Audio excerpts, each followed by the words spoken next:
Olá, seja bem-vindo ao programa inclusivo da TV Câmara de São Paulo.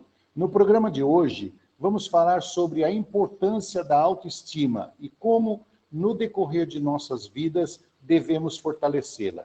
É um processo muito particular que muda de pessoa para pessoa e para alguém com deficiência não deve ser diferente. Para falar sobre esse assunto, nós vamos conversar com a Ana Laura Schliemann, psicóloga e coordenadora do grupo de acessibilidade do curso de psicologia da PUC São Paulo.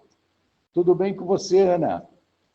Tudo bem, Roberto? Obrigada por me trazer aqui de volta, obrigada pelo convite, a você, a equipe. Estamos aí para conversar mais um pouquinho, né? É sempre um prazer conversar com você, Ana. É bom conversar com quem pode acrescentar, né?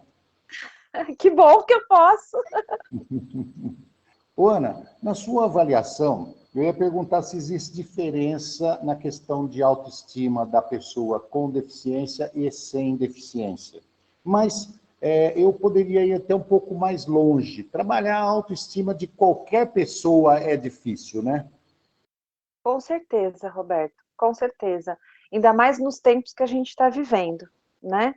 Eu acho que existe uma diferença, né? Porque a autoestima ela é formada a partir de uma série de condições que a pessoa vai vivendo, que a pessoa vai valorando, e com certeza para as pessoas com deficiência existem algumas tratativas que são um pouco diferentes, mas isso é difícil para todo mundo.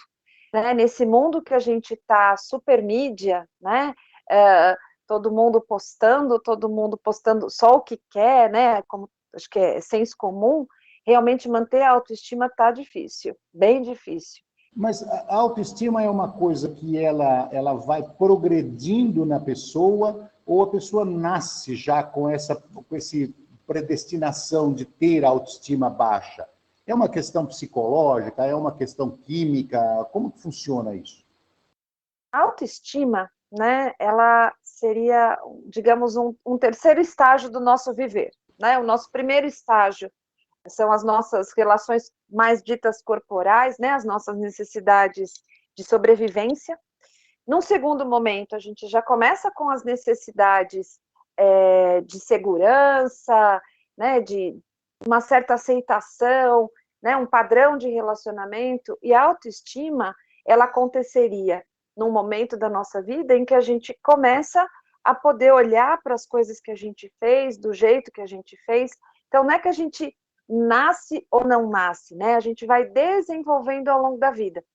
Claro que depende muito do estilo de família, da cultura, isso é incentivado antes ou depois, né? Então, ah, famílias que falam, nossa, você é muito bonito, você é muito bonito, você é muito simpático, já vão incentivando a criança a notar aspectos da personalidade dela, né, do jeito dela ser, e que vão sendo valorizados.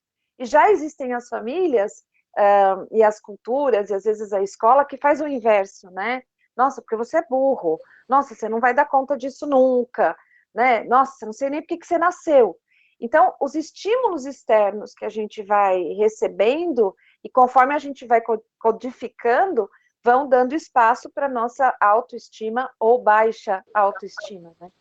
Que alta é de própria, não é de altura. É engraçado que quando a gente fala baixa autoestima, o pessoal fica meio assim, né? É Sim, difícil de começar a entender isso. Mas me diga uma sim. coisa, a autoestima, ela é acionada sempre pelo ambiente externo? Ou seja, as informações que nós recebemos, eu queria dizer isso pelo seguinte, tem pessoas que não são bem-sucedidas, pessoas que têm um poder aquisitivo baixo, pessoa que tem um projeto social limitado, pessoa que vive numa condição assim, normal, de povo, certo? E ela tem autoestima alta, ela tem uma autoestima elevadíssima. E tem pessoas que são super bem-sucedidas no campo empresarial, né? No campo da comunicação, ou mesmo, sei lá, aparecer em tudo quanto é lugar, e mesmo recebendo elogios, a autoestima é baixa. Aonde que a gente entra com isso, nessa informação? Então, às vezes o gatilho é externo, sim, né? Eu vou construindo isso pela relação externo e interno, mas o que você está trazendo são outros dois aspectos da autoestima. O primeiro são os meus próprios julgamentos, né? Os meus próprios critérios. Então, quando você fala, né? Uma pessoa que tem uma boa condição financeira, mas se ela tiver dentro dela que sempre alguém tem mais do que ela, e emocionalmente ela tem um funcionamento, digamos, mais competitivo, ela nunca vai estar satisfeita, né? Então, ela quer mais e mais. Então, eu não olho para mim e entendo que eu sou o suficiente. Eu não olho para mim e entendo que eu sou bom. Não, eu preciso de mais, e eu preciso de mais, e eu preciso de mais. E na mesma linha, por exemplo, uma pessoa que tenha uma condição talvez mais humilde, né? Mas que o valor dela, eu sempre quis na vida ter uma casa, um carro e meus filhos bem criados. Então, ela tinha uma meta para atingir, e ela atinge, né? E se ela não tiver esse espírito tão competitivo, ela está feliz, né? Ela está satisfeita, ela considera que ela é uma pessoa suficiente, né? Então você me deu uma dica legal. Quer dizer que uma pessoa invejosa, ela geralmente tem baixa autoestima. Provavelmente, né? Porque ela é insegura em relação a ela mesma, ela é insegura em relação às escolhas, e ela está sempre vendo se a grama do vizinho está mais verde. Então, quando eu tenho uma boa autoestima, né, e autoestima é isso, é o quanto eu consigo me olhar. Não quer dizer que o quanto que eu consigo me elogiar, né? Então, eu também entro em contato com as limitações, com as minhas próprias limitações, e falo, pera, nisso eu não sou boa, né? Posso até dar um exemplo meu mesmo. Eu, em matéria de coordenação psicomotora, é uma lástima. Não queriam que eu jogasse futebol, eu vivo caindo de bicicleta, né? Assim, não dá. Mas se você me der um computador e mandar eu escrever um texto, ok, eu vou bem. Então, lidar com a nossa autoestima é muito saber quais são os nossos pontos fortes, as nossas fragilidades, e poder olhar e falar assim, pera, essa fragilidade eu posso melhorar, né? Por exemplo, eu posso fazer aula de equilíbrio, mas eu não vou nunca ser uma pessoa que tem um super equilíbrio psicomotor. O meu corpo, aquilo com que eu nasci, nesse sentido, né? As minhas características inatas, elas melhoram ou pioram, né, a minha autoestima, eu sei que eu não vou conseguir. Então, Certo. lidar com a minha autoestima é, vamos dizer assim, saber meu tamanho, né? Então, quando você pega essa pessoa que tem clareza da meta, autoconhecimento, né, e que atinge as coisas que ela quer, há uma tendência dela ter uma autoestima muito melhor, Ou né? seja, ela começa a se tornar impermeável aos comentários dos outros. De certa Hoje, forma, sim. hoje nós temos aí um canal de comunicação que se chama internet, né? Que deu voz a todas as pessoas, inclusive aos covardes, certo? Aquelas pessoas que se escondem atrás do teclado para fazer comentários absurdos, falar mal dos outros, fazer comentário, inclusive, sobre o corpo de alguém, sempre pejorativamente, porque os covardes sempre fazem comentários pejorativos, né? Sempre comentários ruins. Os covardes não fazem comentários bons. Então, quando a gente fala sobre isso, os comentários que vêm da internet, da rede social de uma maneira geral, ele atinge mais violentamente ou menos violentamente do que aqueles comentários da pessoa ao nosso lado, as pessoas mais próximas?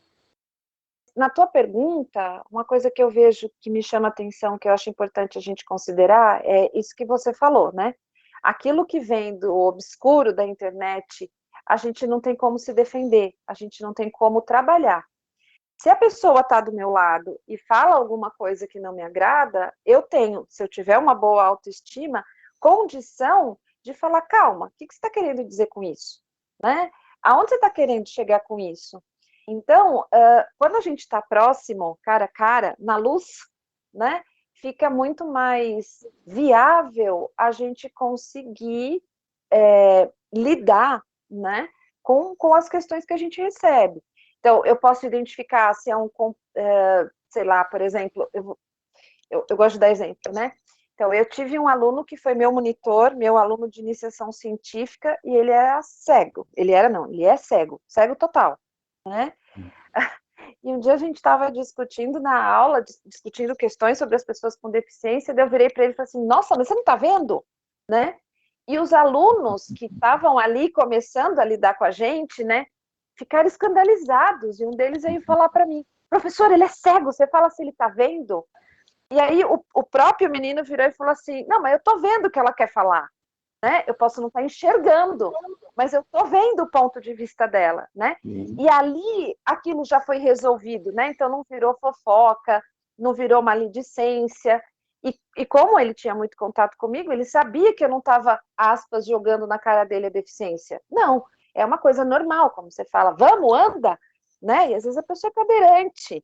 Não quer dizer anda, levanta, pega as suas pernas e anda. Não, é anda, vamos para a frente, né? Vida que segue.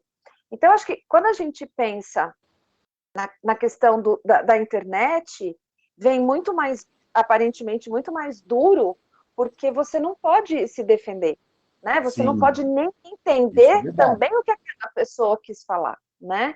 Mas quando o comentário vem do pai, da mãe, do irmão, que aquela pessoa próxima, aquela pessoa que você ama, também é uma agulhada forte, né? Com certeza, né? Mas aí isso é a vida inteira, né? Aquelas pessoas que tiram 9,5, seu pai olha e fala, mas por que você não tirou 10?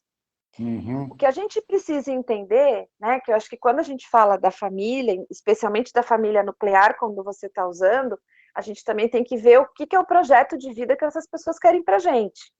Então, Certo. muitos pais, eu não estou dizendo que isso é o mais adequado, nem que é adequado, mas muitos pais, às vezes, esticam bem a nossa corda no intuito de fazer a gente acordar, de fazer a gente ir para frente, né? Não tem esse cunho, às vezes, pejorativo, né? Ou um Sim. cunho de te humilhar ou abaixar a sua autoestima. Não, olha, eu acredito que você pode dar mais. Mas também tem o outro lado, né? Da Não pessoa que pode manter, mas não recebe. pode manter esticada, né, Ana? Você Não, estica com a corda, mas não pode manter esticada a vida inteira. E outra coisa, né, isso que eu ia falar, a pessoa que recebe esse elogio também tem a obrigação em relação a ela mesma de pontuar.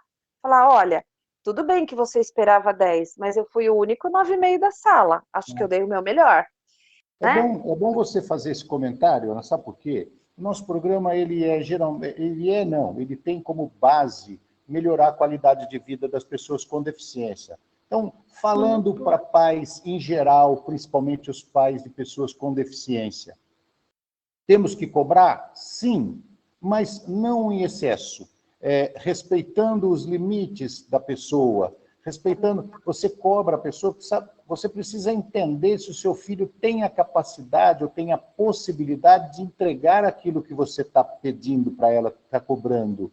Porque tem pais que cobram além do limite e se não há entrega, há o castigo. Então, quer dizer, Uhum. isso inicia-se um processo de baixa autoestima que é provavelmente incurável pelo resto da vida. Isso, e eu posso linkar uma coisa na tua fala que eu acho que foi perfeita. É quando os pais projetam nos filhos aquilo que eles queriam, né? Então, assim, não respeito o limite e ainda quero que você seja aquilo que eu queria ter sido. Por exemplo, eu queria ter sido advogado. Meu filho tem que ser advogado, né? Então, mas ele não quer ser advogado. Mas ele é cadeirante, ele vai ter que ser advogado. Nossa, não tem nada a ver uma coisa com a outra, né? Então, Agora, eu acho esse ponto que você traz voltando ao assunto da importante. internet. Hoje nós temos influenciadores para tudo, né? Influenciador digital tem para o influenciador digital para você comer maçã, o outro influenciador digital para você comer banana, o outro influenciador digital para você tomar café, e aí por diante. Nós vamos falar sobre isso, eu quero saber sua opinião sobre os influenciadores digital, mas nós vamos ir para o intervalo, tá? Nós vamos Ok, para o rápido intervalo e já voltamos.